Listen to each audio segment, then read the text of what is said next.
అందరికీ నమస్కారం అండి. ఈరోజు మనము మిథున్ రాశి వారి యొక్క జాతక ఫలితాలు కూడా తెలుసుకోబోతున్నాము. మిథున్ రాశి వారికి నవంబర్ 16 అనగా ఆదివారం నాడు వీరి యొక్క జాతక ఫలితాలు కూడా తెలుసుకోబోతున్నాం. అయితే మిథున్ రాశి ఎవరైతే ఇప్పుడే కొత్తగా మన ఛానల్ చూస్తున్నారో దయచేసి ఛానల్ సబ్స్క్రైబ్ చేసుకొని వీడియోకి లైక్ చేసి సపోర్ట్ చేయడం మాత్రం మర్చిపోకండి. మరి వీడియోని ఎక్కడ కూడా స్క్రిప్ట్ చేయకుండా చివరి చూసినట్లయితేనే మీకైతే పూర్తిగా అర్థమవుతుంది. రేపటి రోజున మీ యొక్క రాశి ఫలితాల ప్రకారం మీకు ఏ విధంగా ఉండబోతుందో తప్పకుండా తెలుసుకుందాము.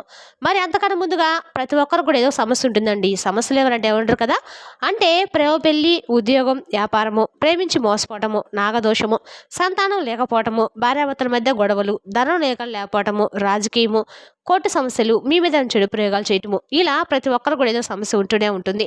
అయితే ఎక్కడెక్కడికో వెళ్ళి జ్యోతిష్యం చెప్పించుకొని నిరాశ చెంది ఉంటే ఒక్కసారి మన గురుగారిని కాంటాక్ట్ అవ్వండి. సకల సమస్యల పరిష్కారం శ్రీ తుముక దుర్గాదేవి ఆశీస్సులతో జ్యోతిష్యం చెప్పను. మన గురుగారి పేరు వచ్చి కుమారస్వామి గారు అండి. మీరు సంప్రదించిన ఫోన్ నెంబర్ 9381918252. చాలా నమ్మకమైన గురుగారండి. సమస్య మీది పరిష్కారం మన గురుగారి దగ్గర కలదు. మీకు ఎటువంటి సమస్యలున్నా నమ్మకంతో ఒకసారి ప్రయత్నించండి.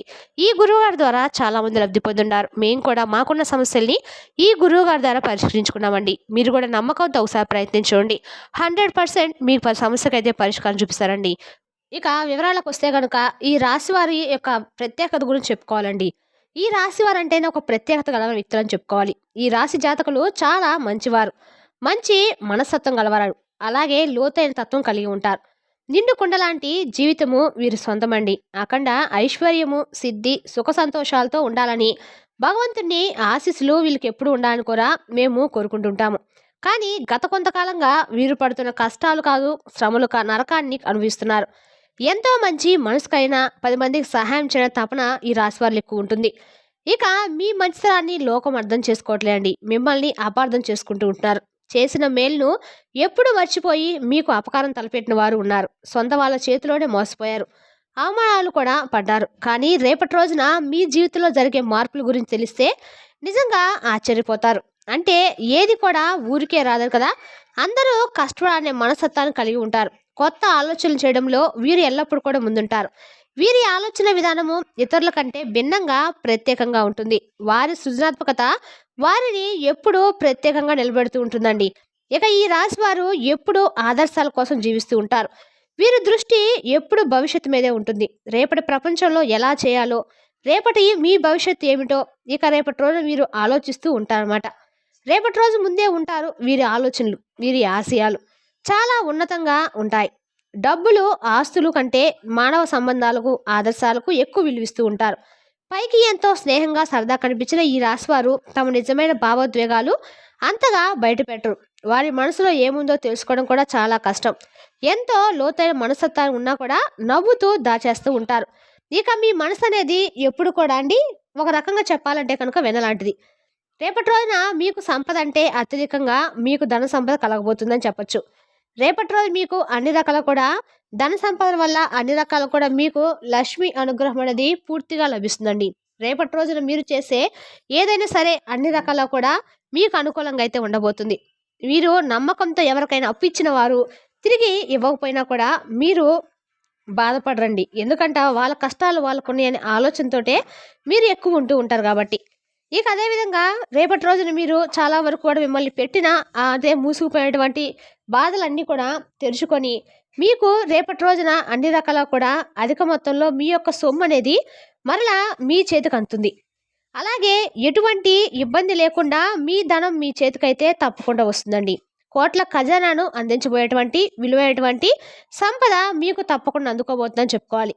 అలాగే ఒక దివ్యమైన పరిహారం చేయడం వల్ల, నమ్మకంతో ఆలోచించడం వల్ల కేవలం కొద్ది రోజుల్లోనే మీ జీవితంలో మార్పును మీరు గమనిస్తారు. మూసిపోయిన ధన ద్వారాలు అన్నీ కూడా మరలా మీకు తెరుచుకుంటాయి.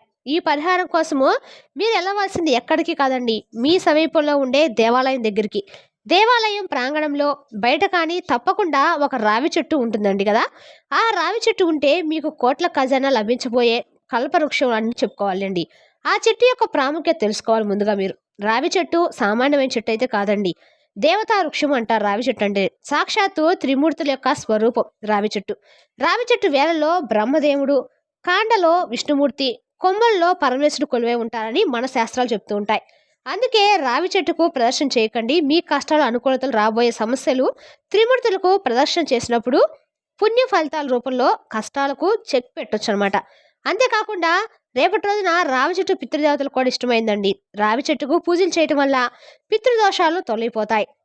లక్ష్మీదేవి కూడా ఈ వృక్షంలో నివాసం ఉందని పురాణాలు చెప్తూ ఉంటాయి. అలాగే అందుకే ఈ చెట్టు దగ్గర రేపటి రోజున ఆలస్యం లేకుండా ఈ చిన్న పరిహారం తప్పకుండా చేయండి. ఇక మీరు ఈ వీడియో కానీ మీకు కంటపడిందంటే నిజంగా మీ అదృష్టం అని చెప్పుకోవాలండి. ఈ చిన్న పరిహారం చేయాలని భగవంతుడే మా నోటి ద్వారా మీకు తెలియజెప్తాడని మీరు అనుకోవచ్చు. మీరు తప్పకుండా కూడా భావించండి. రేపటి రోజున ఆదివారం తిథి నాడు ఇలా చేయండి. ఒకవేళ చేయలేకపోతే ఆదివారం నాడు, శనివారం నాడు లేదా సోమవారం నాడు ఈ రోజుల్లో ఏ రోజైనా చేసుకోవచ్చు. ఈ రేపటి రోజున వీలైతే మాత్రము చేయండి. రేపటి రోజున ఉదయాన్నే చక్కగా నిద్రలేచి తలస్నానం చేసుకొని శుభప్రదమైన వస్త్రాలు ధరించండి. ఎటువంటి పరిస్థితుల్లో కూడా శుభకార్యానికి నలుపు రంగును మాత్రం ఉపయోగించకూడదు. మాంసాహారాన్ని ముట్టుకోకూడదు. శాకాహారాన్ని మాత్రమే భుజించాలి. మనసును, శరీరాన్ని పవిత్రంగా ఉంచుకొని రేపటి రోజున చక్కగా కూడా మనసును శుద్ధిగా ఉంచుకోండి. మనసు ఎంత ప్రశాంతంగా ఉంటే మనం దైవం చేసే పూజ కూడా అంత ప్రశాంతంగా ఉంటుంది. ఒక రాగి చెంబులో శుభ్రమైన నీటిని తీసుకొని అందులో కొద్దిగా పంచదార, చిటికెడు పసుపు, చిటికెడు కుంకుమ వేసి మనము ఆ నీటిని కలుపుకోవాలి. మీతో పాటు ఒక మట్టి ప్రమిద, 12 ఒత్తులు, నువ్వుల నూనె కానీ అగ్గిపెట్టును తీసుకొని ఎంచుకున్న రావి చెట్టు వద్దకు వెళ్ళండి. అక్కడ ముందుగా చెట్టుకి మనసులో నమస్కారం చేసుకొని తెచ్చిన పంచదార కలిపిన నీటిని చెట్టు మొదట్లో పోయండి. ఇలా చేయడం వల్ల వృక్షంలో ఉన్న దేవతలు శాంతించి మిమ్మల్ని అనుగ్రహిస్తారు. ఆ తర్వాత తెచ్చిన మట్టి ప్రమిదను చెట్టు మొదట్లో పెట్టి అందులో నువ్వుల నూనె పోసి 12 ఒత్తులు వేసి దీపం వెలిగించండి. ఈ దీపాన్ని అఖండ దీపం అంటారు. ఈ ఒత్తులంటే 12 ఒత్తులు మీ జాతకంలోని 12 రాసులను, 12 స్థానాలను ప్రతీక. ఈ దీపం వెలిగించడం వలన జాతకంలోని సకల దోషాలు తొలగిపోతాయి. దీపం వెలిగించిన తర్వాత ఆ చెట్టుని మీరు 2 చేతులతో నమస్కరించుకొని మీ సంకల్పం చెప్పుకోండి. ఓ దేవతా వృక్షమా, త్రిమూర్తి స్వరూపమా, ఇంతకాలము నేను పడ్డ కష్టాలకు నీకు తెలియని కావు నాకు ఆర్థిక ఇబ్బందులు తొలగిపోయి నా ఇంట్లో ధనలక్ష్మి స్థిరంగా ఉండేలా అనుగ్రహించంటూ మీరు మనస్ఫూర్తిగా వేడుకోండి.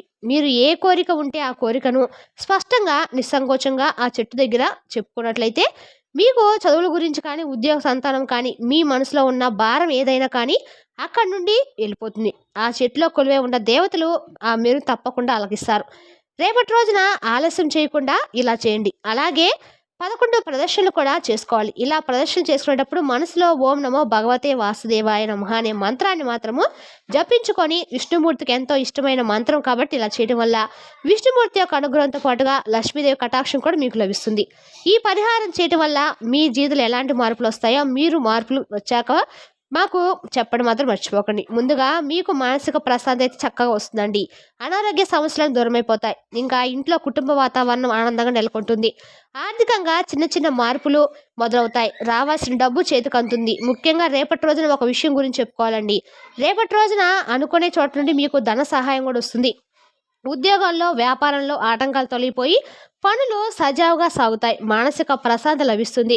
మీ శత్రులు మీ మిత్రులుగా మారిపోతారు. మీ మీద ఉన్న నరదిష్టి, నరఘోష, చెడు ప్రయోగాలన్నీ కూడా రేపటి రోజున చేయడం వల్ల తొలగిపోయి సమయం సానుకూలంగా మారిపోతుంది. అఖండ దీపం యొక్క శక్తితో అన్నీ భస్మైపోతాయి. మీ చుట్టూ ఒక దేవుని కవచం ఏర్పడుతుంది. దైవానుగ్రహం కోసమే కదండి నిత్యం మనం కష్టపడుతూ ఉంటాము. రేపటి రోజున ఈ రాశి జాతకులకు ఇలా చేయడం వలన మీకు దైవం అంటే ఆ భగవంతుని యొక్క కవచ రక్షణ మీ చుట్టూ ఏర్పడుతుంది. ఇక ఈ పరిహారాన్ని ఒకసారి చేస్తే సరిపోదండి. వీలైనప్పుడల్లా కనీసం నెలకు ఒకసారైనా మేము చెప్పినట్లు ఈ అఖండ దీపాన్ని వెలిగించి రావి చెట్టు ప్రదర్శన చేయడం ద్వారా మీ కండకాలు కూడా మంచిది. ఇక ఎంతో నమ్మకంతో శ్రద్ధ చేస్తే నమ్మకంగా అయితే త్వరగా గొప్ప ఫలితాలు పొందుతారు. కొంతమందికి వెంటనే ఫలితం కనిపించకపోవచ్చండి. ఇంకొంతమందికి కొంచెం సమయం పట్టొచ్చు. ఇదంతా జాతక రీత్యా మీ జాతకలో ఉన్న కర్మఫలాలను కానీ నిరుత్సాహపడద్దు. ముఖ్యంగా నమ్మకంగా కోల్పోకుండా మీరు ఈ పరిహారం కొనసాగించండి. ఖచ్చితంగా మీరైతే మీ జీవితంలో మార్పును చూస్తారండి. సంవత్సరం తిరిగే లోపే కోటీసులు కాకపోయినా కోట్ల రూపాయలు విలువైన వస్తువు అయినా, సుఖ సంతోషాలైనా, గౌరవ మర్యాదలైనా పొంది ఉన్నత జీవితాన్ని గడపతానంతలో ఎటువంటి సందేహం అయితే లేదు. చెట్టు రూపంలో ఉన్న భగవంతుడే మీకు దారి చూపిస్తాడు. మీకు అండగా నిలుస్తాడు. ఈ రాశివారు సహజంగానే తెలివైన వారు, దైవభక్తి కలవారు. కొన్నిసార్లు చిన్న చిన్న అశ్రద్ధ వలన గొప్ప అవకాశాలు కోల్పోతూ ఉంటారు. అయితే రేపటి రోజున మాత్రము మీ జీవితంలో ఈ అక్షరం అన్న వ్యక్తితోటి మీకు ప్రమాదం అయితే పొంచి ఉందండి. ఇది భగవంతుని యొక్క పరీక్షా సమయంగా చెప్పొచ్చు. ప్రమాదం అంటే పెద్ద ప్రమాదం కాదండి. రేపటి రోజున టీ అనే అక్షరంతో పేరు మొదలైన వ్యక్తి అంటే అందరూ కాదండి. కొంతమంది మాత్రమే ఇంతకుముందు మీ జీవితంలో ఈ అక్షరం అనే శత్రువులు ఉంటారు కదా! ఎవరైతే ఇంతకుముందే గొడవ పడి మిమ్మల్ని బాధపెట్టిన సందర్భాలు ఎన్నో ఉండొచ్చు. మరి అటువంటి సందర్భాలు రేపటి రోజున కూడా ఎదురు కాబోతున్నాయి. అటువంటి వ్యక్తుల్ని పట్టించుకోవద్దు. వారి మాటలు పట్టించుకోవద్దు. ఎంత మనసుకు తీసుకోవాల్సిన సమస్య అయినా కూడా రేపటి రోజున భగవంతుడిపై భారం వేయండి. మీరు రేపటి రోజున వారిని చూస్తారు. వారు మీకు తారసపడతారు. మీ ముందు నిలబడి గొడవ పెట్టుకోవాలని ప్రయత్నిస్తారు. కానీ మీరు భగవంతుడిపై భారం వేసి ఒక అడుగు వెనక్కి వేసి పక్కకు తప్పుకోండి. వారి ఆలోచన మొత్తం కూడా మారిపోతుంది. వారి ఆలోచన అంతా మీ యొక్క చేసిన పని మీదే ఉంటుంది. తప్పితే చేయాలండి అనే గొడవ గురించి కానీ, చేయాలనుకున్న పని గురించి కానీ ఆలోచించడం మానేస్తారు. అంతే వారికి బుద్ధి చెప్పినట్లుగా అవుతుందండి. మీరు బుద్ధి చెప్పాల్సిన తగాదాకు వెళ్ళొద్దు. కొన్నిసార్లు మౌనమే ఎంతో శ్రేష్టమైన పరిష్కారం. ఒకవేళ మీరు వారికి బుద్ధి చెప్పాలని ప్రయత్నించిన తర్వాత మీరు బాధపడతారు. మీ మనసు బాధపడుతుంది. గందరగోళ స్థితికి వెళ్తుంది. రేపటి రోజున అదే ధ్యాస ఉంటుంది. మీ పనులు పక్కన పెట్టి అదే ఆలోచిస్తూ ఉంటారు. ముఖ్యమైన పనుల్లో ఇబ్బందులు మొదలవుతాయి. వారి వల్ల మీకు జరిగేది అనేక రకమైన నష్టం కూడా ఉండొచ్చు. కావున తప్పకుండా వారికి అంటే టీ అనే అక్షరం ఉన్న వ్యక్తితోటి మీరు రేపటి రోజున దూరంగా జరగండి. దూరంగా ఉండండి. మీ గొడవలు పడకుండా జాగ్రత్తగా ఉండండి. పక్కకి వెళ్ళిపోండి. అన్ని విధాలు కూడా మీకు కలిసి వస్తుంది. అలాగే రేపటి రోజున వ్యాపారంలో కానీ, ఇంకా వృత్తి వ్యాపారంలో కానీ అన్ని విధాలుగా కూడా అనుకూలంగా అయితే ఉండబోతుందండి. అన్ని విధాలుగా అంటే జీవితం రేపటి రోజు సుఖ సంతోషాలతో, అష్టైశ్వర్యాలతో నిండిపోవాలని రేపటి రోజు మాత్రం మీరు కోరుకోండి. అలాంటి గొడవలకి ఏమైనా సరే దూరంగా ఉండటానికి ప్రయత్నించండి. మరి తెలిసినా కాండి ఈ రాశి వారి యొక్క జాతక ఫలితాలను తిరిగి రేపటి వీడియోలో మళ్ళీ కలుసుకుందాం. Thank you for watching.